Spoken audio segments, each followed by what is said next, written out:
culture. And I ain't seen nobody be a bigger snowflake than white men who complain.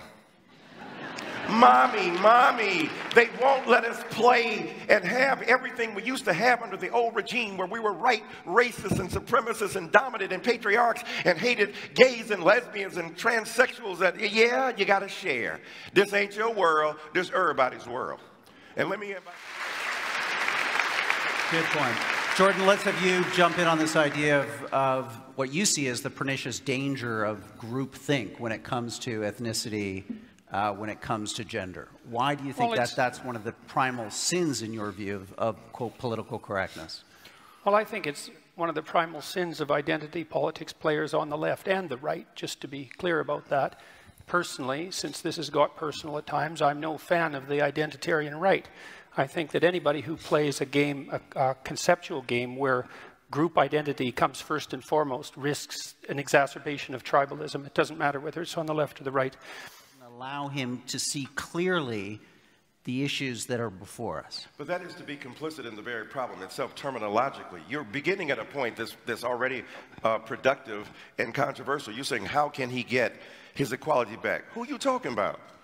Jordan Peterson, trending #1 on Twitter? Jordan Peterson, with an international bestseller? I want him to tweet something out about me in my book. Jordan Peterson, right? This is what I'm saying to you. Why the rage, bruh? You're doing well, but you're a mean, mad white man. And you're going to get us right. And I have never seen so much wine and snowflaking. There's enough wine in here to start a vineyard.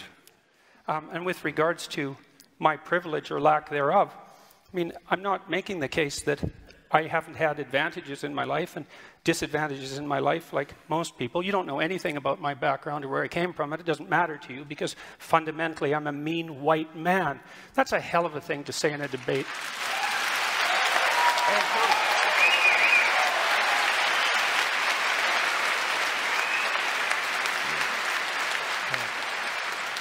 Let me just say. Very, very brief, because I want to move on to men and women.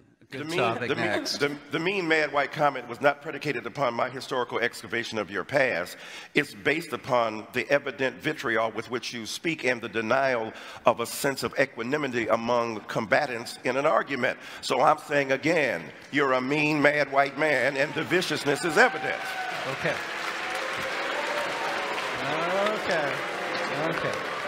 Let's reset. Change the decks here. Let's talk about another big factor. Well, I think I'm going to point out two things again. The first is that my question about when the left goes too far still hasn't been answered. And then the second thing I'm going to point out is that, you know, it's conceivable that I am a mean man. You know, I mean, maybe I'm meaner than some people and not as mean as others. I think that's probably more the case. But I would say the fact that race got dragged into that particular comment is a better exemplar of what the hell I think is wrong with the politically correct left than anything else that could have possibly happened.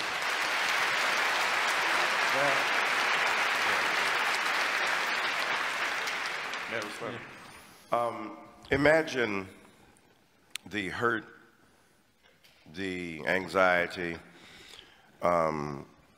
the insult that you might genuinely feel, according to what I felt was an appropriate comment of description at the moment of its expression. But imagine now those hurt feelings and not hurt. Okay, you feel great. You feel great about it. That's really different. I'm not a victim. I'm not hurt. I'm appalled. You're not hurt. Okay, you wouldn't be a victim. So what's interesting is that whatever non-traditional feelings of empathy you endure at this particular point, the point is, imagine then the horrors that so many others have had to put up with for so long when they are refused to acknowledge their humanity. Now, I take your point seriously. So your group of let me finish. Let me finish, though. Let me finish. To me. Let me finish, sir. That figures. You're not my inquisitioner, okay? What I'm saying to you is that we need to an indigenous or First Nations community where we're able to engage in some of the lovely conversation, but also to listen and hear. And when I added race to that, I was talking about the historically evinced inability to acknowledge others' pains equally to the one that they are presently enduring. So, as a human being, I love you as my brother, but I stand by my comment. Well, I've seen the sorts of things that you're talking about. I happen to be an honorary member of an indigenous family, so don't tell me about what I should go see with regards to oppression. You don't know anything about me. You asked me a question, I gave you a response. Yeah. You gave me a generic response, a generic race-based response. Jordan Peterson, I would like for you to come with me, Michael Eric Dyson, to a Black Baptist church. You been to one of those? I would be happy to do that, by the way. Okay, all right, I'm going to hook you up. Okay, right. Good. We'll make sure that happens. One more quick round, and then we're going to go to closing statements. And Stephen Fry, I want to get your response. Why won't this be, in a sense, looked back upon as something positive a generation from now? I think people will look back on this debate and wonder why political correctness wasn't discussed. I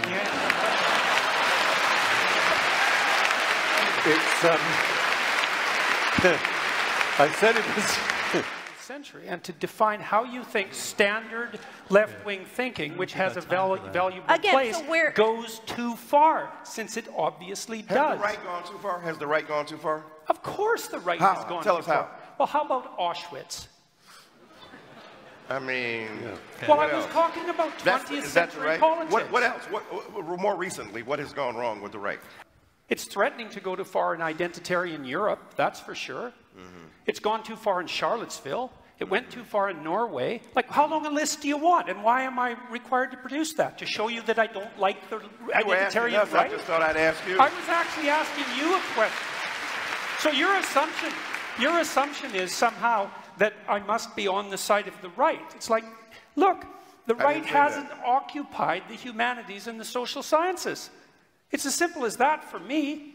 If they had, I'd be objecting to them.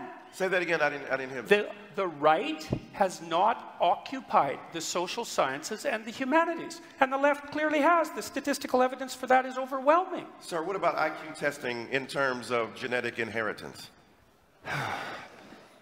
But there's no way I'm going to agree that political correctness is the way to address any of that. And there's plenty of evidence to the contrary, some of which I would say was displayed quite clearly tonight.